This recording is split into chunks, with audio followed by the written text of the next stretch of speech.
देखिए ये दृष्टि का जो करंट अफेयर्स है उनका एक वीडियो लेक्चर सीरीज है, तो उसमें हम डिस्कस ये करेंगे कि जो दृष्टि के वेबसाइट पर जो भी करंट अफेयर्स दिए गए हैं उन सबको समझने की कोशिश करेंगे कि ये आखिरकार कहना क्या चाहते हैं।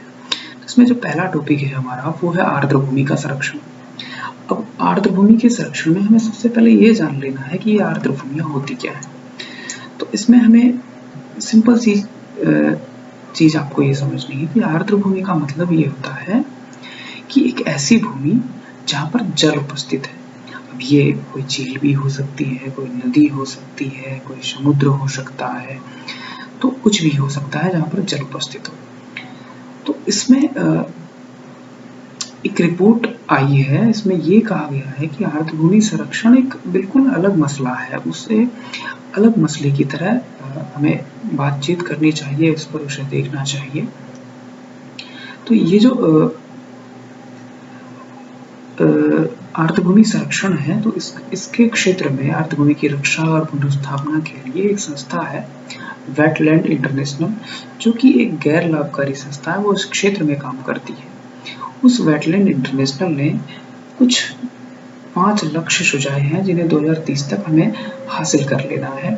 तो ये मतलब परीक्षा की दृष्टि से इतनी इम्पोर्टेंट नहीं है, लेकिन आप अगर इनको चाहें तो आप लिख सकते हैं, मेंस एंड आंसर राइटिंग में इनका उपयोग कर सकते हैं। तो हमें ये समझना है कि ये जो आर्द्रभूमियाँ हैं इनका महत्व क्या होता है, कि एक बहुत अच्छा टॉपिक इससे आर्द्रभूमियों से प्रीलिम्स में और मेंस दोनों में निकल कर आता है कि ये आर्द्रभूमियाँ होती क्या हैं। तो ये जो आर्द्रभूमियाँ हैं इनके महत्व में हम जो इसमें पहला पॉइंट दिया गया है वो ये है कि ये एक बहुत प्रोडक्टिव एक इकोसिस्टम है, बहुत प्रोडक्टिव इकोसिस्टम है। एक वाटरशेड मैनेजमेंट, एक वाटरशेड इकोसिस्टम में इसकी भूमिका होती है। ये कार्बन को सिक्वेस्ट्रेट कर सकते हैं और जो मृदा का कटाव होता है, सोइल डिग्रेडेशन होता है, सोइल का जो अपरदन होता है उसको कम कर सकता है, बाढ़ के स्तर को कम कर सकता है, जीवन के लिए बहुत महत्वपूर्ण है। और सारी इम्पोर्टेंट चीज़ें जैसे कि एस्थेटिक वैल्यू भी रखता है, ये कच्चे माल और इनका स्रोत भी होता है।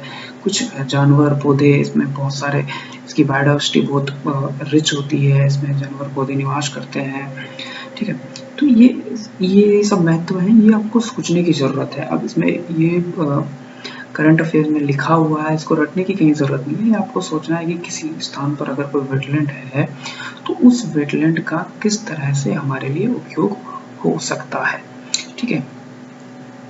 अब ये महत्व की बात हो गई, उसके बाद इसमें लिखा गया है कि आर्द्रभूमियों को खतरा क्या है। तो खतरे में वही जो अदर जो थिंग्स होती हैं उनको जो खतरा होता है, जैसे कि क्लाइमेट चेंज का खतरा, जैसे कि पोल्यूशन का खतरा, जैसे कि अर्बनाइजेशन का खतरा, पॉपुलेशन इंक्रीज हो रही है उसका खतरा, है ना।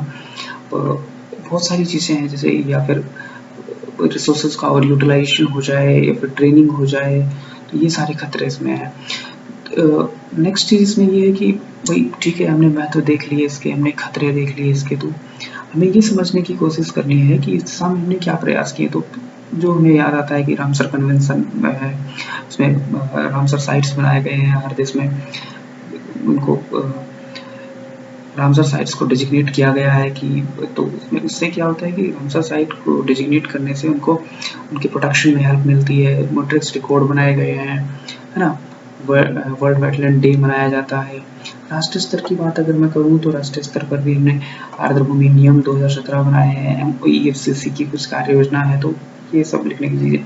तो ये महत्व पता होने और कुछ समस्याएं पता होने और हमारे पास जो आज की डेट में उपलब्ध प्रयास हैं वो क्या क्या है, उसके बाद हम ये देखना चाहेंगे कि आगे की राह क्या है, हम किस तरह से इसमें प्रोसेस आगे बढ़ा सकते हैं कि जो हमारी वेटलैंड है वो कंजर्व हो सके किसी तरह।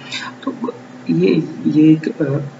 ये भी हमें खुद सोचने की ज़रूरत है कि किस तरह से हम इसको वेटलैंड को सुरक्षित कर सकते हैं। इसमें सिंपल चीज़ मैं आपको ये कहना चाहूँगा कि आर्द्रभूमियों का नियोजन करना चाहिए, उनको उनके रिसोर्सेज का ओवर यूटिलाइजेशन नहीं करना चाहिए, क्योंकि हमने देखा कि बहुत सारी वेटलैंड ऐसी है जो धीरे धीरे सूख रही है ना। तो बढ़ती आबादी का मुकाबला किस तरह से पॉपुलेशन को इंक्रीजिंग जो ट्रेंड है उसको डिक्रीज करना है ना, जागरूकता फैलानी चाहिए और ये बेटर फ्लड मैनेजमेंट प्रोग्राम चलाने चाहिए, बहुत सारी चीज़ें हम कर सकते हैं। ये एक नॉर्मलाइज जो करंट अफेयर है कि वेटलैंड को कंजर्व के लिए हम क्या कर सकते हैं। ठीक है, दूसरी चीज़ है जो सहकारी बैंकों से रिलेटेड है। सहकारी बैंक भी एक जैसे लास्ट टाइम प्रीलिम्स में भी ये क्वेश्चन पूछा गया था कि सहकारी बैंक से रिलेटेड कुछ स्टेटमेंट्स दिए गए जिसमें करेक्ट स्टेटमेंट पूछा गया था। तो एक्चुअली में सहकारी बैंक होता क्या है, तो सहकारी बैंक का सिंपल सा मतलब है कि बहुत सारे लोगों ने मिलके पैसे जमा कराए किसी एक एंटिटी में, और वो एंटिटी बैंक कहलाती है, वो सहकारी बैंक कहलाती है, क्योंकि जिसने उसमें पैसे जमा कराए हैं, जो इसका जिसका इस बैंक में खाता है वही इस बैंक का ओनर भी है एक्चुअली में। तो वही इसमें ओनर भी होते हैं, वही इसमें खाता धारक भी होते हैं, और वही कोई भी मसला होता है, कोई भी मुद्दा होता है तो उसका वोटिंग राइट इनके पास होता है।